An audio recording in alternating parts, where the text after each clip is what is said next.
Your phone buzzes. You feel it before you even register the sound. Your hand moves toward it before your mind decides to. You already know there's a good chance it's nothing important. You check it anyway. Why? The easy answer is addiction. Bad design. Dopamine loops built by engineers in Silicon Valley. That answer isn't wrong, but it's incomplete. The real answer is far stranger. It reaches back long before phones, before electricity, before cities. It reaches back to a version of you that lived in small bands on open grassland, scanning the horizon for movement. That version of you never fully disappeared. It's still running the show. Start with the sound itself. A notification chime is not random. It sits in a frequency range your ear is built to catch, similar to a baby's cry or a snapping twig. Psychologist Carl Pribram described how the brain treats sudden, unexpected stimuli as a priority interrupt, something that cuts in front of whatever you were focused on. Your ancestors needed that interrupt system. A rustle in the grass could mean wind. It could also mean a predator. The brain that paused to think it over calmly, weighing probabilities, often lost.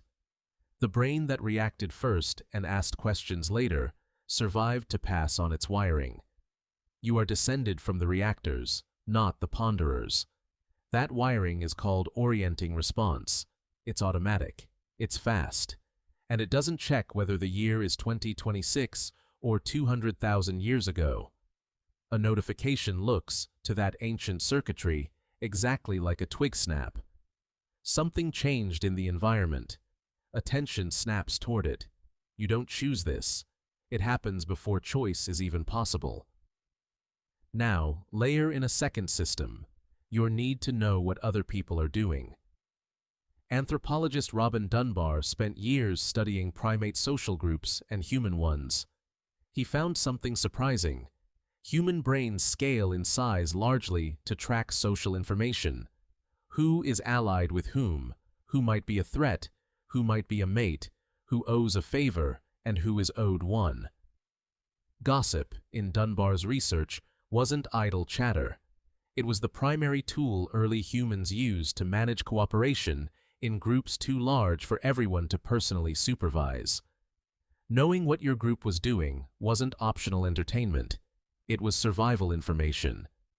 Think about what that means for a small band of 40 or 50 people, all of whom you'd known your entire life. Every piece of social information mattered directly to you. If someone was upset with someone else, that could reshape alliances that determined whether you'd get help during a hard winter.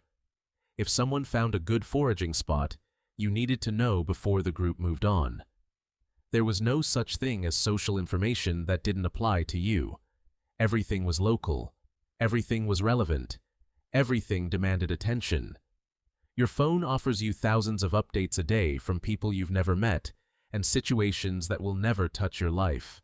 Your ancient social tracking system doesn't know the difference.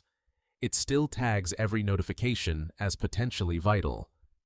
A stranger's vacation photo triggers the same checking circuitry that once helped you track which hunter had returned with meat. Here's where it gets stranger. Neuroscientist Wolfram Schultz, working with primates in the 1990s, discovered something unexpected about dopamine. It wasn't a pleasure chemical exactly. It was a prediction chemical. Dopamine spikes not when you get a reward, but when a reward is uncertain and then resolved. Schultz found that the biggest dopamine surges happened not when an animal received food reliably, but when the food arrived unpredictably. Uncertainty, followed by resolution, is the exact recipe for a dopamine hit. Does that sound familiar? You don't know what's waiting when you unlock your phone. Maybe nothing. Maybe something good. Maybe something upsetting. That uncertainty is the engine. Behavioral psychologist B.F. Skinner demonstrated this decades earlier with pigeons and levers.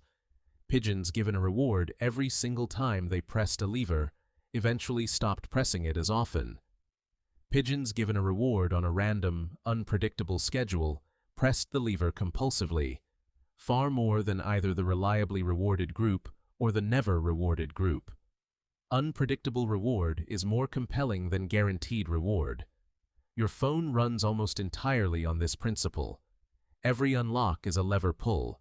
Every notification is an unpredictable payout. So you have three ancient systems stacked on top of each other. An orienting response built for survival threats. A social tracking instinct built for a tribe of 50.